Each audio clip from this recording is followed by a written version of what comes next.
ಆತ್ಮೀಯ ಬಂಧುಗಳೇ, ಮಹಾಭಾರತ ಭೀಷ್ಮ ಪರ್ವ. ಇದರಿಂದ ಭೀಷ್ಮರ ಹತ್ತಿರ ಹೋಗಿ ಎಲ್ಲ ರಾಜರು ಮತ್ತು ಕರ್ಣರು ಭೇಟಿಯಾಗೋದು, ಈ ವಿಷಯದ ಬಗ್ಗೆ ನಾವು ತಿಳ್ಕೊಳ್ತಾ ಇದ್ವಿ. ಹೋದ ಭಾಗದಲ್ಲಿ ಎಲ್ಲರೂ ಪಾಂಡವರು, ಕೌರವರು, ಅವರ ಕಡೆ ರಾಜರು ಎಲ್ಲರೂ ಕೂಡ ಪಿತಾಮಹರನ್ನು ನೋಡೋದಕ್ಕೆ ಅಂತ ಬರ್ತಾರೆ. ಆಗ ಅವರಿಗೆ ತುಂಬ ನೋವಾಕಿ ಆ ನೋವಿನಿಂದ ಮೂರ್ಛನೆ ಬಂದ್ಬಿಡ್ತಾ ಇತ್ತು. ಅವರು ತುಂಬ ಕಷ್ಟಪಟ್ಕೊಂಡು ರಾಜರ ಕಡೆ ನೋಡಿ ಹೇಳ್ತಾರೆ, ನೀರು ಬೇಕು ನನಗೆ ಅಂತನ್ಬಿಟ್ಟು. ಆ ಕೇಳಿದ ತಕ್ಷಣ ಕ್ಷತ್ರಿಯರೆಲ್ಲ ಎದ್ದು 4 ಕಡೆಗಳಿಂದ ಭೋಜನದ ಸಾಮಗ್ರಿಗಳು, ನೀರು ತುಂಬಿರುವಂಥ ಮಡಕೆ ಎಲ್ಲ ತಗೊಂಡು ಬಂದು ಅವ್ರಿಗೆ ಅರ್ಪಣೆ ಮಾಡ್ತಾರೆ.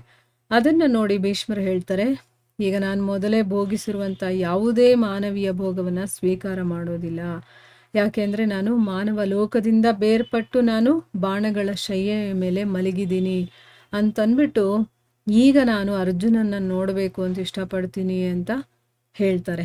ಇದನ್ನು ಕೇಳಿದ ತಕ್ಷಣ ಅರ್ಜುನ ತಕ್ಷಣ ಅವರ ಹತ್ರ ಬಂದು ಪ್ರಣಾಮಗಳನ್ನು ಮಾಡಿ 2 ಕೈಗಳನ್ನು ಜೋಡಿಸ್ಕೊಂಡು ವಿನೀತ ಭಾವದಿಂದ ನಿಂತು ಹೇಳ್ತಾನೆ, ತಾತ ನನಗೇನು ಆಜ್ಞೆ ಇದೆ ಅಂತನ್ಬಿಟ್ಟು.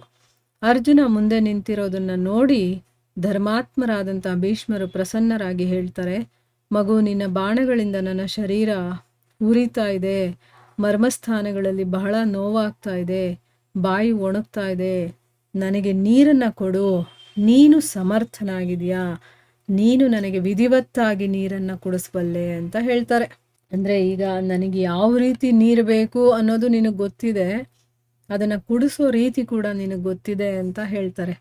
ಅದಕ್ಕೆ ಅರ್ಜುನ ಬಹಳ ಒಳ್ಳೆಯದು ಅಂತ ಹೇಳಿ ಪಿತಾಮಹರ ಆಜ್ಞೆಯನ್ನು ಸ್ವೀಕಾರ ಮಾಡ್ತಾನೆ. ಮತ್ತೆ ತನ್ನ ರಥದಲ್ಲಿ ಕೂತ್ಕೊಂಡವನು ಗಾಂಡೀವ ಧನಸ್ಸನ್ನ ಏರಿಸ್ತಾನೆ. ಆ ಧನಸ್ಸಿನ ಠಂಕಾರವನ್ನು ಕೇಳಿ ಎಲ್ಲ ಜೀವಿಗಳು ಕೂಡ ನಡುಗೋದಕ್ಕೆ ಶುರುವಾಗುತ್ತೆ. ಮತ್ತು ರಾಜರಿಗೂ ಕೂಡ ಬಹಳ ಭಯವಾಗುತ್ತೆ. ಅಂದರೆ ಅಂಥ ಒಂದು ಶಬ್ದ ಅದರಿಂದ ಬರುತ್ತೆ. ಅರ್ಜುನ ರಥದ ಮೂಲಕನೇ ಪಿತಾಮಹರ ಪ್ರದಕ್ಷಿಣೆಯನ್ನು ಮಾಡ್ತಾನೆ. ಮತ್ತು ಒಂದು ಹೊಳಿತಾ ಇರುವಂಥ ಬಾಣವನ್ನು ತಗೊಳ್ತಾನೆ. ಆಮೇಲೆ ಮಂತ್ರವನ್ನು ಉಚ್ಚಾರಣೆ ಮಾಡಿ ಅದನ್ನು ಪಾರ್ಜನ್ಯ ಅಸ್ತ್ರದಿಂದ ಅವನು ಸಂಯೋಜಿಸ್ತಾನೆ. ಎಲ್ಲರೂ ನೋಡ್ತಾ ಇದ್ದ ಹಾಗೇನೆ ಅವನು ಭೀಷ್ಮರ ಪಕ್ಕದಲ್ಲಿದ್ದಂಥ ಭೂಮಿಯ ಮೇಲೆ ಆ ಬಾಣವನ್ನು ಹೊಡಿತಾನೆ. ಅದು ತಗಲಿದ ತಕ್ಷಣ ಪೃಥ್ವಿಯಿಂದ ಅಮೃತದ ಹಾಗಿರುವಂತಹ ಮಧುರವಾದ ಮತ್ತು ದಿವ್ಯ ಗಂಧ ಮತ್ತು ದಿವ್ಯ ರಸದಿಂದ ಕೂಡಿರುವಂತಹ ಶೀತಲವಾದ ಜಲದ ನಿರ್ಮಲ ಧಾರೆ ಅನ್ನೋದು ಚಿಮ್ಮೋದಕ್ಕೆ ಶುರುವಾಗುತ್ತೆ. ಅದರಿಂದ ಏನಾಯಿತು, ಅರ್ಜುನ ದಿವ್ಯ ಕರ್ಮಗಳನ್ನು ಮಾಡುವಂಥ ಪಿತಾಮಹ ಭೀಷ್ಮರನ್ನು ತೃಪ್ತಿಗೊಳಿಸ್ತಾನೆ. ಅಂದರೆ ಆ ನೀರನ್ನು ಚಿಮ್ಮಿಸಿ ಅವರಿಗೆ ತೃಪ್ತಿಗೊಳಿಸ್ತಾನೆ.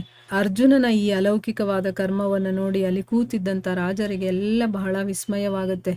ಅವರೆಲ್ಲರೂ ಕೂಡ ಭಯದಿಂದ ಕಂಪಿಸೋದಕ್ಕೆ ಶುರು ಮಾಡ್ತಾರೆ.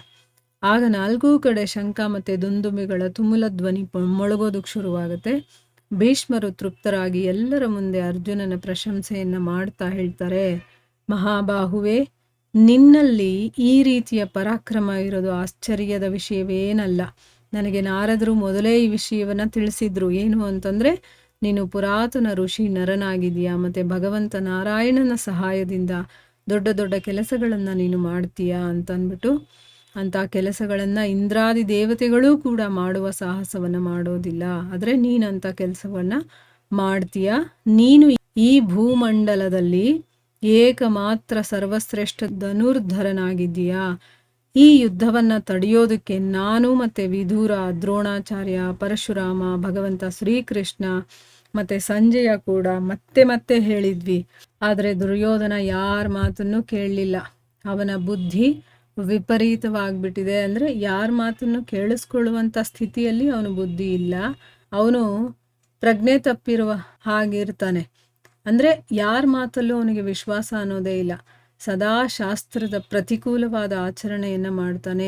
ಏನು ಶಾಸ್ತ್ರದಲ್ಲಿ ಹೇಳಿರ್ತಾರೋ ಅದನ್ನು ಮಾಡೋದಿಲ್ಲ, ಅದರ ವಿಪರೀತವಾಗಿ ಅವನು ಮಾಡೋದಕ್ಕೆ ಹೋಗ್ತಾನೆ. ಬಿಡು, ಇದೆಲ್ಲ ಇದರ ಫಲ ಅವನಿಗೆ ಸಿಕ್ಕೇ ಸಿಗುತ್ತೆ. ಭೀಮಸೇನನ ಬಲದಿಂದ ಅಪಮಾನಿತನಾಗಿ ಇವನು ಕೊಲ್ಲಲ್ಪಡ್ತಾನೆ ಮತ್ತು ಶಾಶ್ವತವಾಗಿ ರಣಭೂಮಿಯಲ್ಲಿ ಮಲಗಿರ್ತಾನೆ. ಅಂದರೆ ಭೀಷ್ಮರಿಗೂ ಗೊತ್ತಿದೆ ಮುಂದೆ ಏನಾಗುತ್ತೆ ಅಂತನ್ಬಿಟ್ಟು. ಸೊ ನಾವೆಲ್ಲ ಎಷ್ಟು ಪ್ರಯತ್ನ ಪಟ್ವಿ ಯುದ್ಧ ನಡಿಬಾರ್ದು ಅಂತನ್ಬಿಟ್ಟು. ಆದರೆ ಯಾರ ಮಾತನ್ನು ಕೇಳುವಂಥ ಸ್ಥಿತಿನಲ್ಲಿ ದುರ್ಯೋಧನ ಇರಲಿಲ್ಲ. ಅದರಿಂದ ಏನಾಗುತ್ತೆ, ಯಾವಾಗ ಅವನು ಅಧರ್ಮದ ಹಾದಿನೇ ಹಿಡಿಯೋದು, ಶಾಸ್ತ್ರಗಳಲ್ಲಿ ಏನು ಹೇಳಿರ್ತಾರೋ ಅದನ್ನು ಮಾಡೋದೇ ಇಲ್ಲ, ಅದ್ರ ವಿಪರೀತವಾಗಿ ಆಚರಣೆಯನ್ನು ಮಾಡ್ತಾನೆ. ಅದ್ರ ಫಲ ಅವನಿಗೆ ಸಿಕ್ಕೇ ಸಿಗುತ್ತೆ. ಅವನು ಈ ಯುದ್ಧದಲ್ಲಿ ಕೊಲ್ಲಲ್ಪಟ್ಟು ಶಾಶ್ವತವಾಗಿ ರಣಭೂಮಿಯಲ್ಲಿ ಮಲಗಿರ್ತಾನೆ ಅಂತಂದ್ಬಿಟ್ಟು ಭೀಷ್ಮರು ತಮ್ಮ ಅನಿಸಿಕೆಯನ್ನು ಅಲ್ಲಿ ಹೇಳ್ತಾ ಇದ್ದಾರೆ. ಮುಂದುವರೆದೇನಾಗುತ್ತೆ ಅಂತ ನಾವು ಮುಂದಿನ ಭಾಗದಲ್ಲಿ ತಿಳ್ಕೊಳ್ಳೋಣ. ಹರೇ ಕೃಷ್ಣ.